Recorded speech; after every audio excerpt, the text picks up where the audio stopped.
In order to get an idea of how jump scares are created in an impacting way, we decided to conduct an investigation by filming 3 different people's reactions to several different clips. Each of the clips built up to the jump scare in different ways, so we were able to understand what works best. Any kind of build-up and is slightly out of the blue, the audience often don't feel that scared by it because they haven't completely caught onto the scare, or perhaps were not anticipating it and therefore it does not put them on edge.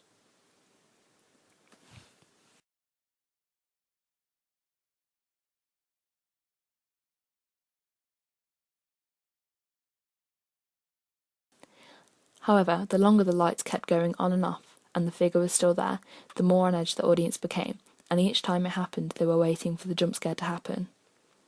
Once it did, their reaction was impacting and it left them nervous about what else could happen.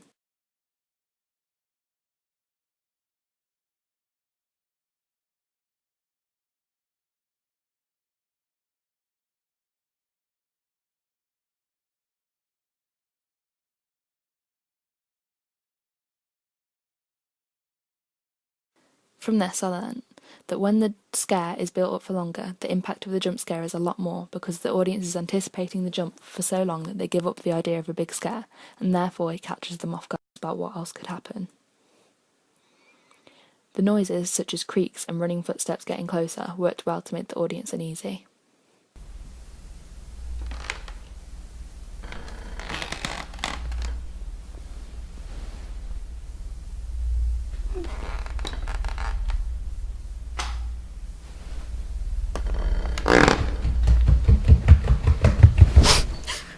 The audience did not calm down and was still anticipating the jump scare, which could have made the final moment more impacting because of the wait, or less impacting because they were expecting it. However, the overall impact this clip had in the audience worked well because it built up the tension.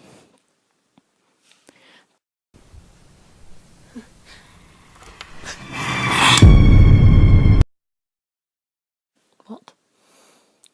The second clip was quicker moving, so the tension wasn't built for as long. The scare could be seen coming, and the villain character was revealed right at the beginning. Therefore, the audience anticipated exactly what was going to happen once the character flipped her camera to face her, and although this could have ruined the jump scare, for 2 out of the 3 of the subjects their reaction was more than the first clip. However, the male audience member, because he knew what was going to happen, the final jump scare clip was completely different because it had no build-up or storyline. Rather, it just showed something mundane, as if it was an intro to something and seemed calm and relaxing. This therefore had little impact to begin with, but because the subjects knew they were being tested for jump scare reactions, they could still anticipate what could occur in the clip, which could have affected their reactions. However, when the unexpected jump scare impact on all 3 audience members, which suggests that sometimes scares don't need to have tension built up for them if they are random enough to be completely unexpected. I utilised this information through adding a jump scare at the end of my trailer. The tension was built up throughout the trailer, mostly towards the end, during the montage because of the rapid movement of the camera, short frames and scary music that built in tempo. This left the audience on edge and anticipating a jump scare, whereas according to my research this would have followed the way the first clip, Lights Out, did it. I built the tension through my montage and then cut it off and went to the title sequence with the name of the film because it could trick the audience into believing the trailer is over and calm down slightly. Therefore, when the actual jump scare happened after this sequence, it catches the audience off guard and has more impact. We had a group of 10 people of both genders aged between 15 and 18. This means that our presentation was directed to our target audience for our trailer. Therefore, the feedback we received would help us make it appeal more to them and hopefully achieve its purpose more by making them want to see the film. Within the presentation, we provided various styles of horror trailers and our 3 initial concepts. Then we gave discussion, which we filmed and allowed them time to give us direct spoken feedback, and then gave a questionnaire with specific questions we wanted answering. By filming the feedback session, we allowed the opportunity for people to speak their mind, so we were provided with qualitative data for us to look back over and discuss. We filmed our meeting after the audience feedback session, which shows us discussing the results we got and how this could impact our trailer. The audience chose... The overall agreement was that they prefer concept 2. And which was the serial killer. Yeah. And that was mostly because they thought it was more realistic and relatable. They liked the concept of it being based like, around like the school and like the how they like the serial killer thing, didn't they? Yeah. Like being imitating Jack the Ripper and other serial killers. They like that. they said how it was more original compared to the ideas that are actually already out there. So like we had the paranormal and then we had like the cannibalism. But a few said they liked the characterisation of the third one with the teacher-student relationship. They said they liked that. They thought that was unique in that way. So maybe we could find a way to combine them characters into the Concept 2 storyline. We could try it. Our trailer. The audience chose Concept 2. From this we decided that to combine the elements of two different storylines would make the already complex narrative too hard to communicate through a trailer. Therefore we stuck with the original concept the majority chose because we felt the college setting, age of the characters, and the real potential of a serial killer, rather than the paranormal, would provide us with a connection and relatability with our audience, helping them empathise with the. Although in this meeting we discussed the idea of flipping back and forth between the two characters and the juxtaposition between their lives, once we had started storyboarding it and planning out how we would edit it together, we found that it didn't allow enough flow and consistency with the horror element of the trailer. Therefore, we decided to keep the happy start to the trailer, like the Chosen trailer The Loved Ones did, but only maintain this for the first 30 seconds and then move on to the villain's life and contrast them in that way. Then the rest of the trailer will be the popular girly characters from the start coming into the dark, twisted side of the villain's world once he decides to take revenge on them. The idea of combining the cannibalism and the Jack the Ripper killings was adopted to a certain extent because we featured some cutaway scenes of organs being cut up with a knife and lots of blood. This therefore would show the audience that he followed the method of Jack the Ripper and perhaps suggested that he planned to eat it without really showing it. That they wanted a variety of settings to keep the trailer interesting. We combined this with the idea of the juxtaposition between the villain and the victims and tried to associate some settings with different characters and the atmosphere that came along with it. The villain generally had a darker, low-key lighting and rough or dangerous-looking areas, mostly during the montage. This therefore made it more impacting once the bright and happy popular girls became victims and were brought into the atmosphere that suggested the villain's presence and the anticipation of horror. When deciding on a name for our trailer, we went to social media as a form of feedback, broadcasting it out to a variety of people on several platforms such as Facebook and Twitter. We provided them with a short synopsis of the film's plot, and then some of the names we came up with for them to decide from. While some of the feedback suggested Payback as the name, the majority of the feedback suggested Karma was the best fit. We agreed with this decision as the name was short, snappy, and revealed the first layer of the victim's motive behind his actions. Therefore, it provided the audience with some idea of the concept without having to read more about it, which can intrigue them. This is a good reaction because this name will not only feature in the trailer, but on the campaign pieces, both the poster and the magazine cover.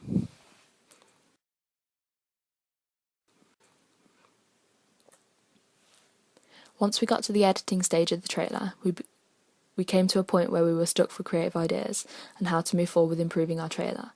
Therefore, we decided it would be helpful to receive feedback from someone with expertise rather than our target audience. Once our teacher had watched through the trailer, he made notes of aspects he felt didn't work, needed improving, or things we still needed to include. By doing this, it gave us the motivation again to continue improving our trailer and reminded us to look back at our research and existing horror trailers so we didn't lose sight of what we were creating.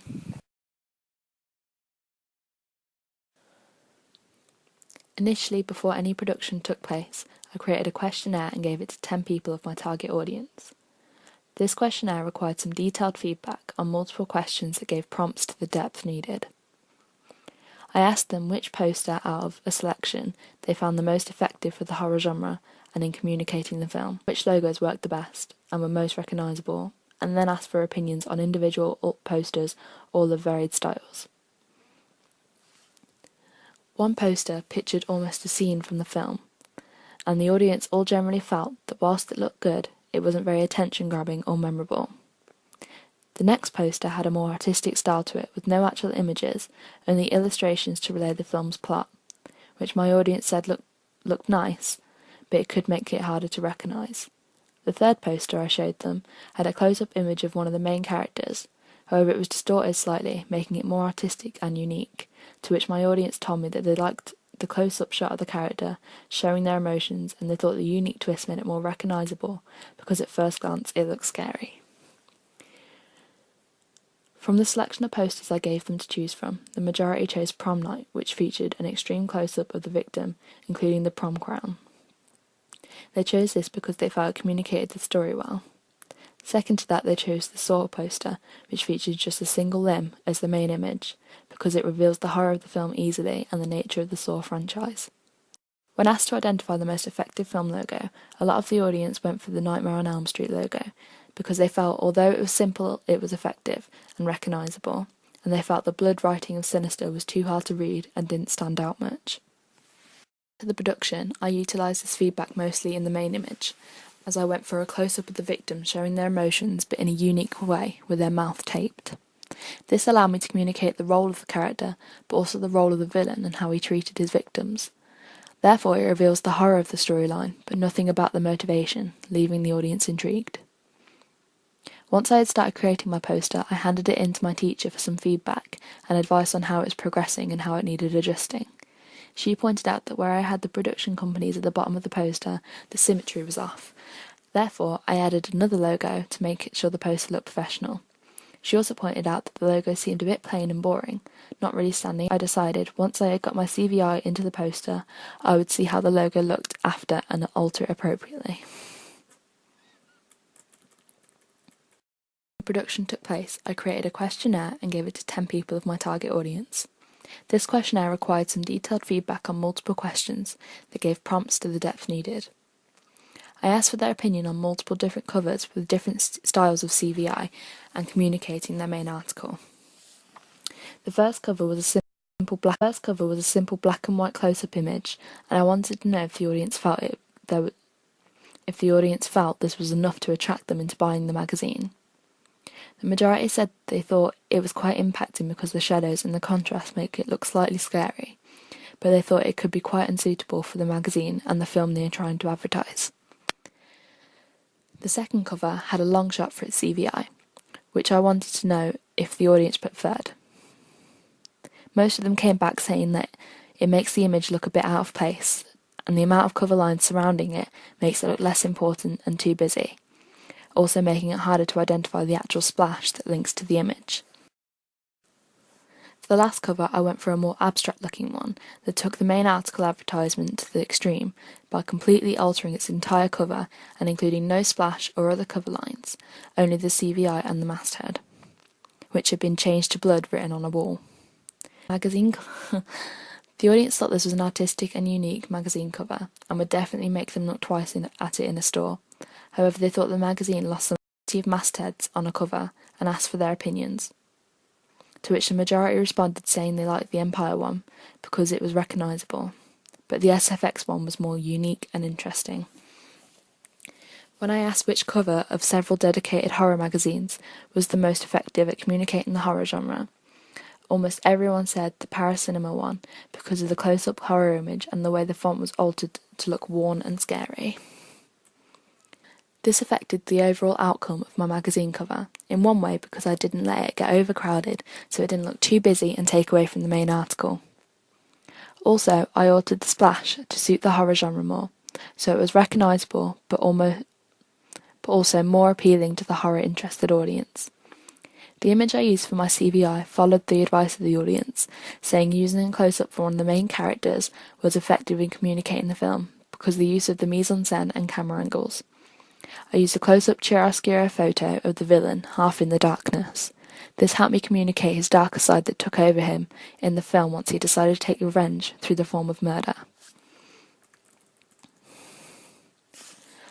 Once I had completed a first draft of my magazine cover, I gave it to my teacher for feedback. She pointed out that my cover lines were far too big and took up too much space, slightly overpowering the CVI. Therefore, I adjusted their size, and moved the main splash below the CVI, separating it from the others and allowing it to be bigger. I added in more cover lines to fill the space once they had been reduced in size. Again, like in my poster, the splash logo was too basic and didn't stand out a lot.